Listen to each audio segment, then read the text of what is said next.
ముందస్తు ఎన్నికలకు కాంగ్రెస్ సిద్ధంగా ఉందన్నారు కేంద్ర మాజీ మంత్రి జైపాల్ రెడ్డి. ముందస్తుకు కేసీఆర్ రెడీగా ఉన్నారో లేదో చెప్పాలన్నారు. ఎన్నికలు ఎప్పుడొచ్చినా టీఆర్ఎస్ కు బుద్ధి చెప్పాలని ప్రజలు ఎదురుచూస్తున్నారన్నారు. 4 ఏళ్ల పాలనలో ధనిక రాష్ట్రాన్ని కేసీఆర్ అప్పుల రాష్ట్రంగా మార్చారంటున్న జైపాల్ రెడ్డితో మా ప్రతినిధి Narasingarao face to face.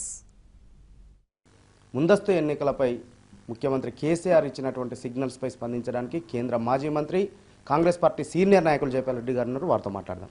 Sir చెప్పండి, రాజకీయాల్లోకి వస్తే మొన్న దానం నాగేందర్ చేరిక సందర్భంగా రాష్ట్ర ముఖ్యమంత్రి కేసీఆర్ మాట్లాడుతూ జైపాల్ రెడ్డి లాంటి నేతలు కూడా అసంబద్ధంగా మాట్లాడుతున్నారు, అసలు అసంబద్ధమైనటువంటి ప్రచారం చేస్తున్నారు, ఇక దమ్ముంటే రండి ప్రజల్లోకి వెళ్దాం తేల్చుకుందాం అనేటువంటి సవాల్ విసరడం జరిగింది. నిజంగా కాంగ్రెస్ పార్టీ ప్రస్తుతము ఎన్నికలకు సిద్ధంగా ఉందా?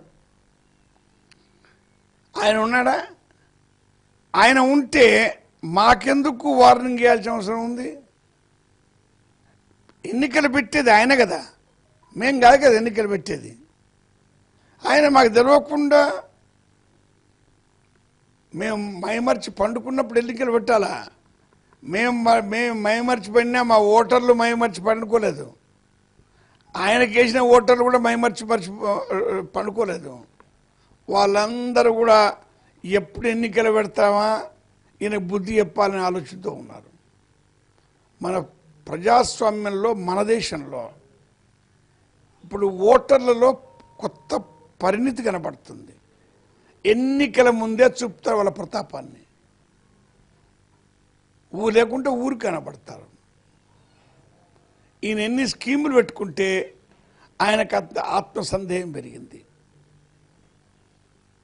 నా గురించి ఎందుకు ప్రస్తావిస్తున్నాడు? ప్రాబ్లం ఏంటంటే అతను తెలంగాణ ముఖ్యమంత్రి సాధించింది ఏమీ లేదు.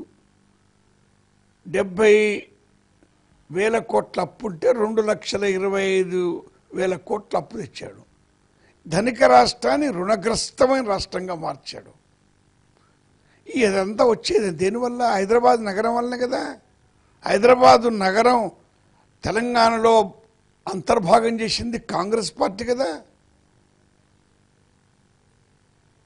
ఎందుకు సార్ జైపాల్ రెడ్డి ఎందుకు కేసీఆర్కు టార్గెట్ అవుతున్నారు? అది ఆయన అడగాల. నేను ఇంకా దాడి మొదలు పెట్టలేదు. దాడి ఎదురుపెట్టినప్పుడు ఆయన మాట్లాడితే చూద్దాం. అంటే ఎన్నికలకు కేసీఆర్ సంసిద్ధంగా ఉన్నారా అని మీరు అంటున్నారు. మేము సంసిద్ధంగా ఉన్నాము.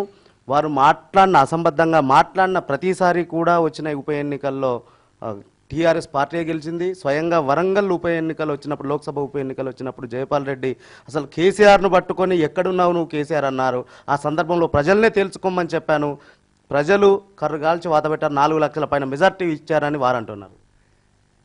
ఈ వరంగల్ ఉప ఎన్నికల్లో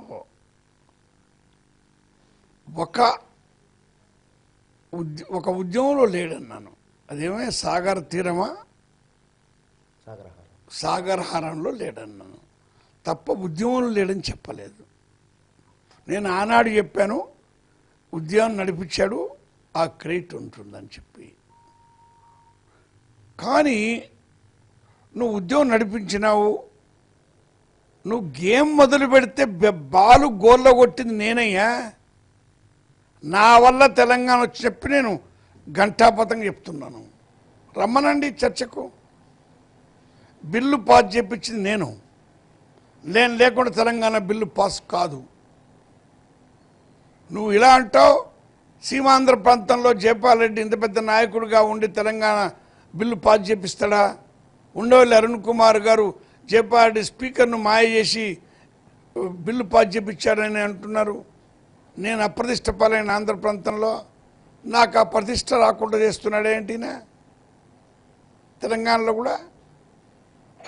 అంటే మేమేమో ప్రజల కోసం ఆలోచించే వాళ్ళం, కాంగ్రెస్ వాళ్ళేమో అంతర్గత కలహాలతో కొట్టుకునేటువంటి వాళ్ళు.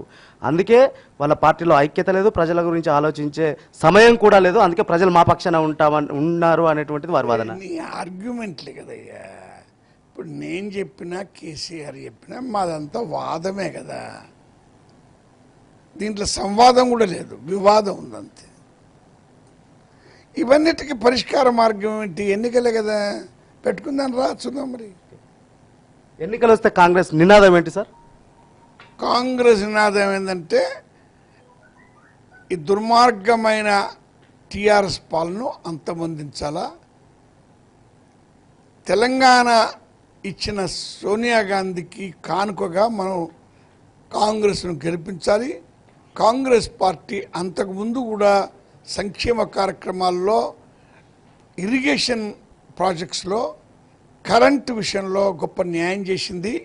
ఈయన నేను మొత్తం కరెంట్ ఇచ్చానంటున్నాడు. ఈయన ఉత్పత్తి చేసింది 1 మెగావాట్ కూడా లేదు. Thank you sir. మొత్తంగా వచ్చే ఎన్నికలు కేసీఆర్ చేతిలో ఎన్నికలు ఉన్నాయి. ఎప్పుడు కేసీఆర్ ఎన్నికలు పెట్టినా కానీ తాము సిద్ధంగా ఉన్నామని చెప్పి సీనియర్ నేత జైపాల్ రెడ్డి అంటున్నారు. వేణుతో నరసింహరావు, ఈవెన్ ఆంధ్రజ్యోతి, హైదరాబాద్. ఆంధ్రప్రదేశ్కు మరో భారీ ఎలక్ట్రానిక్ కంపెనీ రాబోతోంది. ప్రపంచంలో 5 పెద్ద ఎలక్ట్రానిక్స్ కంపెనీల్లో ఒకటైన ఫ్లెక్స్ ట్రానిక్స్